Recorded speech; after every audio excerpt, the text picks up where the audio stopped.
Assalamualaikum warahmatullahi wabarakatuh. Berjumpa kembali dengan saya Winardi. Dalam kesempatan ini saya ingin melanjutkan ancaman disintegrasi bangsa Indonesia. Dalam hal ini pembahasan tentang pemberontakan DITII atau yang dikenal Darul Islam Tentara Islam Indonesia. Perlu diketahui bahwa gerakan DITII ini juga terjadi di berbagai wilayah di Indonesia.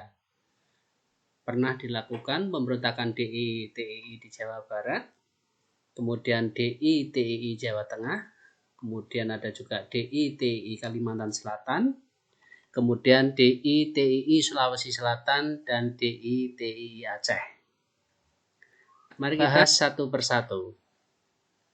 Pemberontakan DITII Jawa Barat, di mana gerakan DITII ini merupakan sebagai pelopor adanya keinginan mendirikan negara Islam di Indonesia, yang dipelopori oleh seorang tokoh yang bernama Sekar Madji Marijan Kartosuwiryo. Sekali lagi, cikal bakal pemberontakan DITII yang meluas di beberapa wilayah Indonesia ini bermula dari sebuah gerakan di Jawa Barat yang dipimpin oleh Sekar Madji Marijan Kartosuwiryo.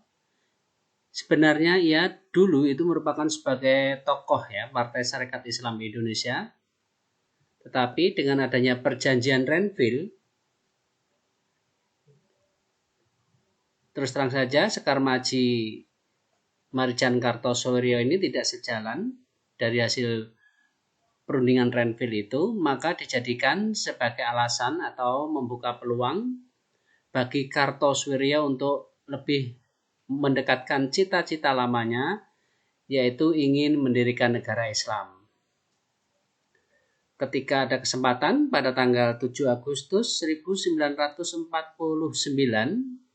Sekar Madji Marijan Kartosuwiryo ini resmi memproklamirkan kemerdekaan berdirinya negara Islam Indonesia yang kemudian dikenal dengan Darul Islam atau negara Islam, yaitu di desa Cisampang, Kecamatan Cisayong, Tasikmalaya, Jawa Barat.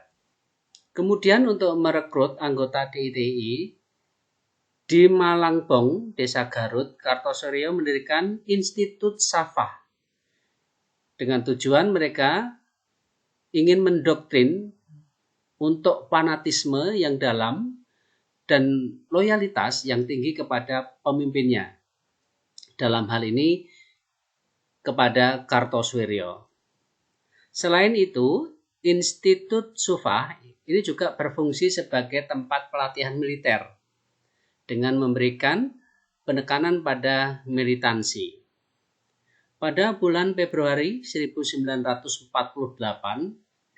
dalam konferensi Cisayong diputuskan untuk mengubah gerakan mereka yang awal mulanya itu adalah berbentuk kepartean, kemudian berubah ke bentuk kenegaraan.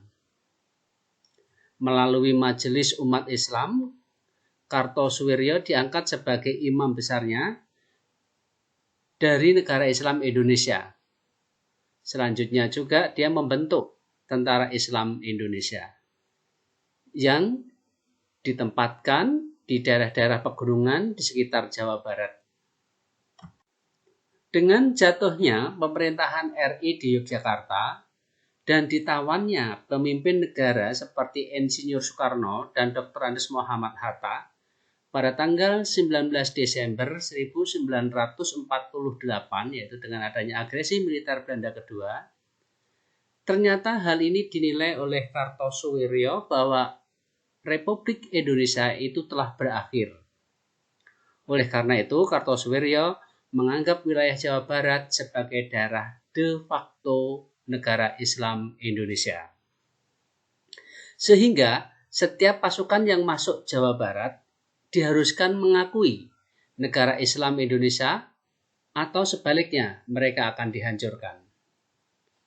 Permasalahan mulai muncul ketika pada tanggal 25 Januari 1945, pasukan Divisi Siliwangi masuk wilayah Priangan Timur, Jawa Barat, yang waktu itu dipimpin oleh Mayor Utarja.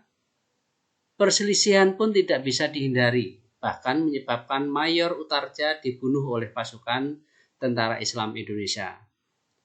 Sama halnya Mayor Toping senasib, dia juga dibunuh di daerah Singaparna oleh Tentara Islam Indonesia.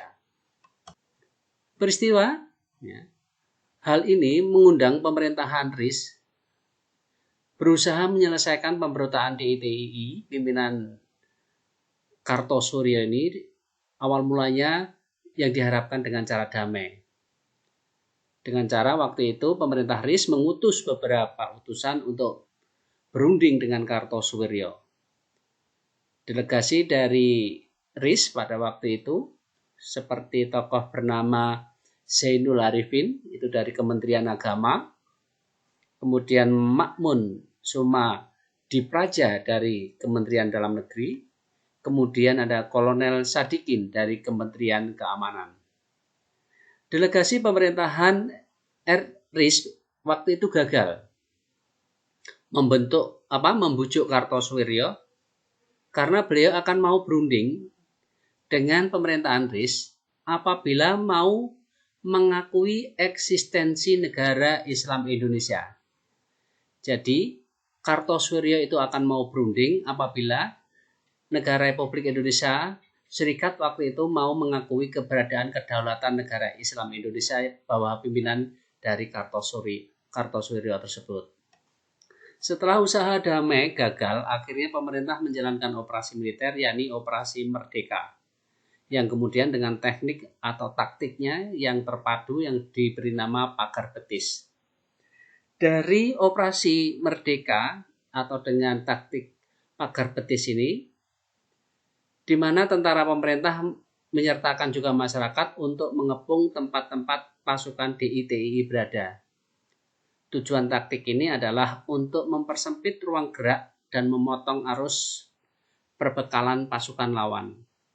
Selain itu, diadakan pula operasi tempur dengan sasaran langsung basis-basis pasukan DITII. Melalui operasi ini, akhirnya Kartosuryo berhasil ditangkap pada tahun 1962. Ia lalu dijatuhi hukuman mati yang menandai pula berakhirnya pemberontakan DITII di Jawa Barat pimpinan Kartosuryo. Akan tetapi, pengaruh dari gerakan DITII ini telah meluas. Hal ini dibuktikan juga ada pemberontakan DITII yang ada di Jawa Tengah. Di Jawa Tengah, awal khususnya itu mirip seperti yang ada di Jawa Barat, yaitu akibat persetujuan Renville, daerah Pekalongan, Brebes, Tegal itu ditinggalkan TNI dan aparat pemerintahan. Terjadinya kevakuman di wilayah ini oleh Amir Fattah beserta pasukan Hizbullah Sabilillah yang tidak mau di TNI kan segera mengambil alih. Saat pasukan TNI kemudian balik ke wilayah tersebut, yaitu kembali ke Pekalongan, Brebes, Tegal,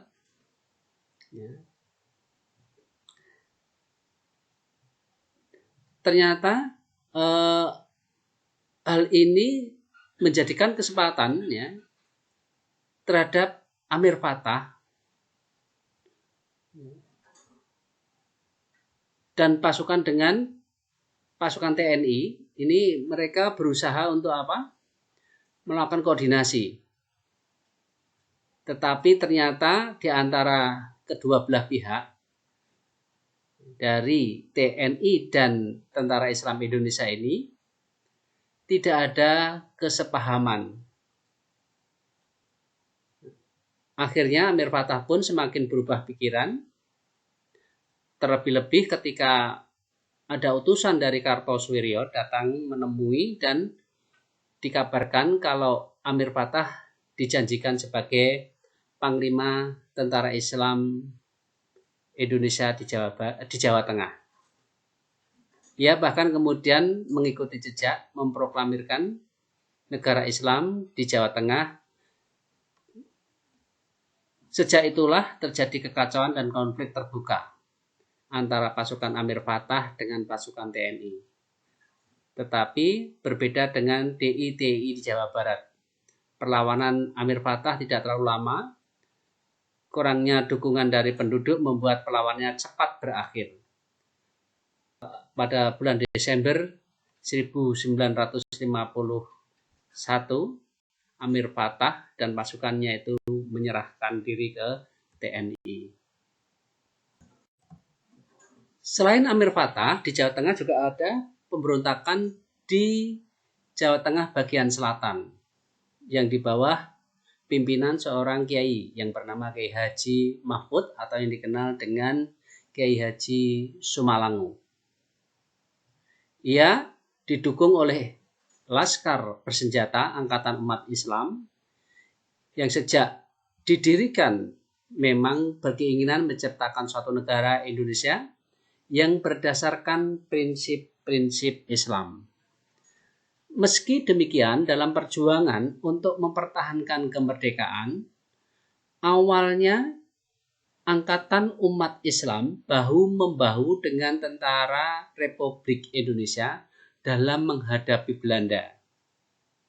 Wilayah operasional Angkatan Umat Islam berada di daerah Kebumen dan daerah sekitar pantai selatan Jawa Tengah.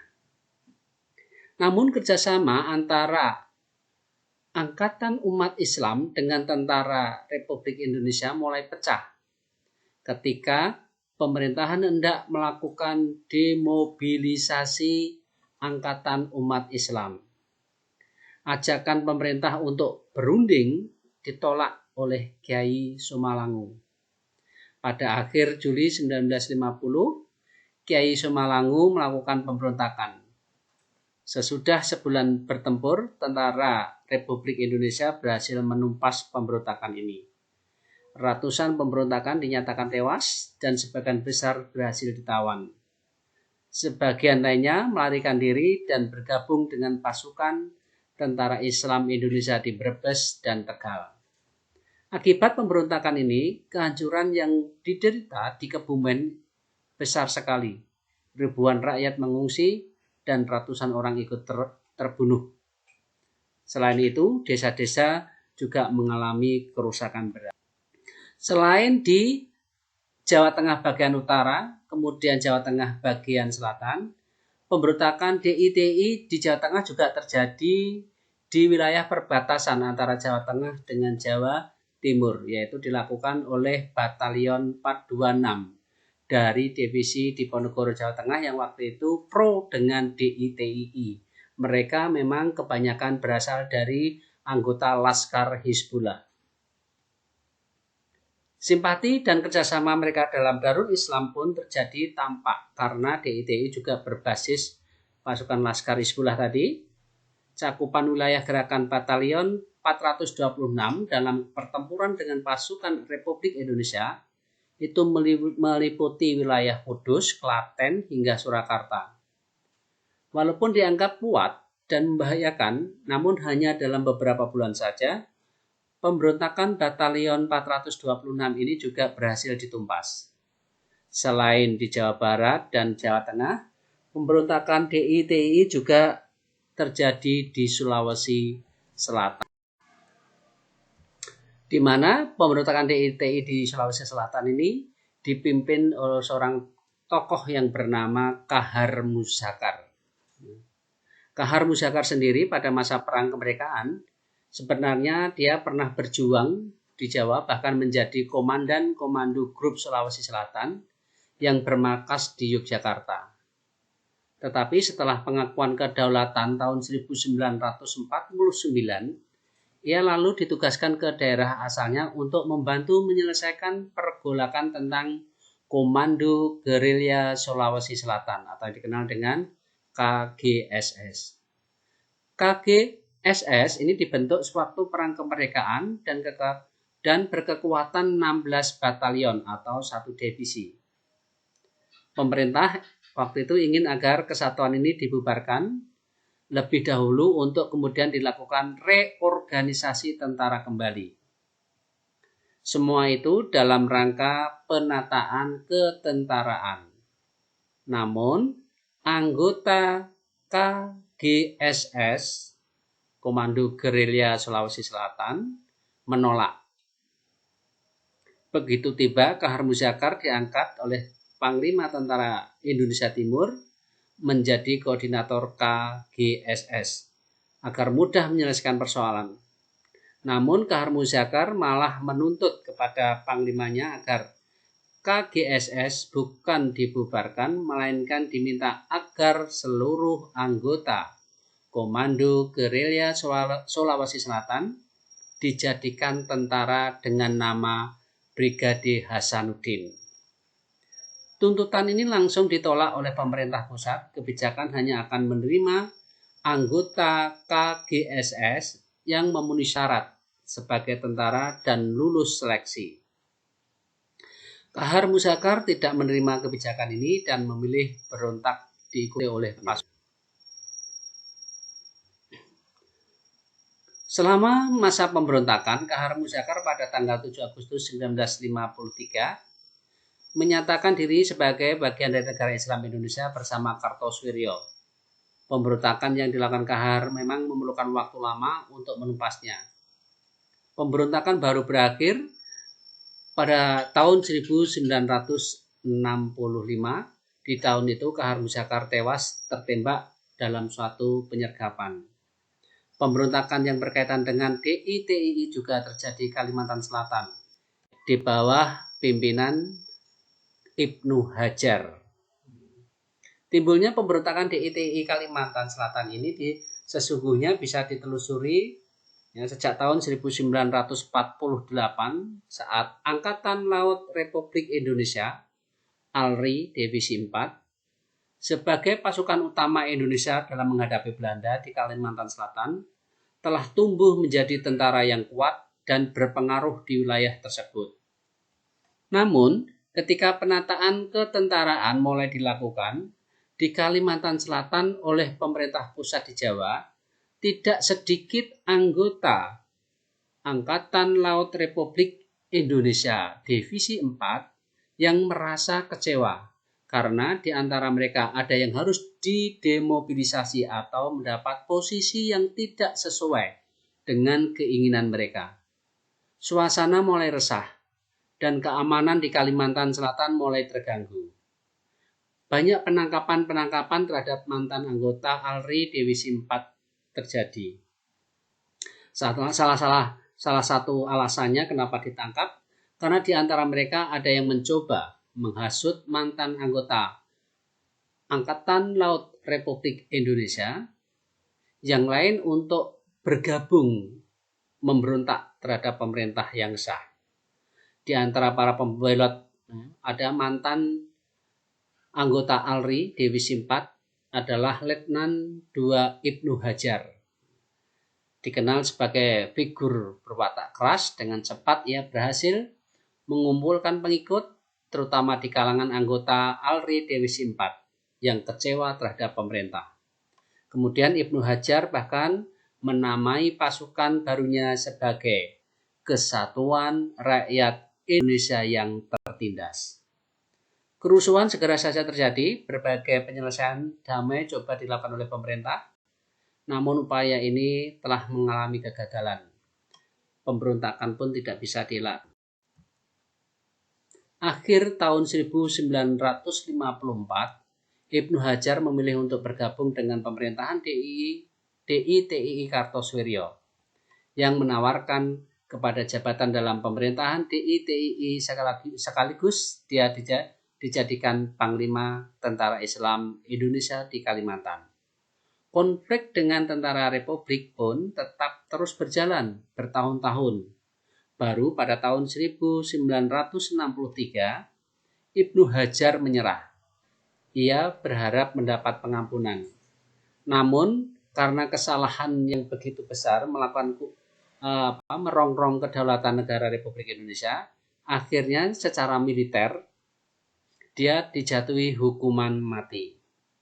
Selanjutnya, selain DI-TI yang ada di Kalimantan Selatan ini, juga ada pemberontakan DI-TI yang ada di Aceh. DI-TI di Aceh itu dipimpin seorang Tengku Daud Barueh.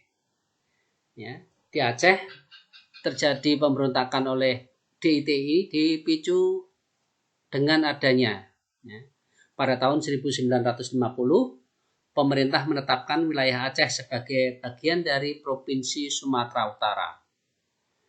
Para ulama Aceh yang tergabung dalam Persatuan Ulama Seluruh Aceh yang disingkat PUSA menolak hal ini. Bagi mereka, pemerintah terlihat tidak menghargai masyarakat Aceh, tidak menghargai masyarakat Aceh yang telah berjuang membela Republik Indonesia.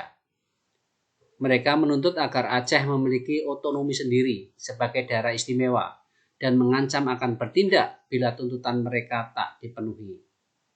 Tokoh terdepan Persatuan Ulama Seluruh Aceh hal ini tidak lain tidak bukan adalah Daud Barueh.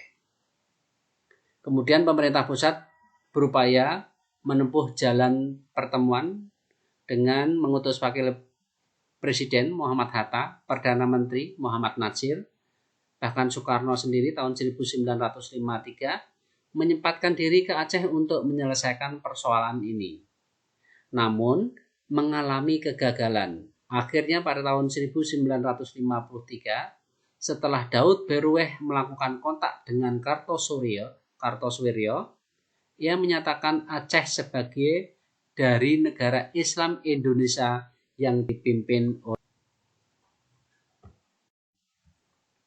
Ini ada beberapa tokoh penting yang melakukan pemberontakan DI-TII. Gambar 1 itu ada Sekar Maji Marjan Kartosoewirjo, kemudian kedua itu Amir Patah, yang ketiga itu Kahar Muzakkar, kemudian 4 itu Ibnu Hajar, dan kelima Daud Barueh. Demikian kesempatan kali ini saya menjelaskan tentang pemberontakan DI-TII yang ada di wilayah Indonesia, dan ini juga merupakan sebagai salah satu contoh disintegrasi yang disebabkan karena perbedaan ideologi. Saya kira demikian, terima kasih, kurang lebihnya mohon maaf. Wassalamualaikum warahmatullahi wabarakatuh.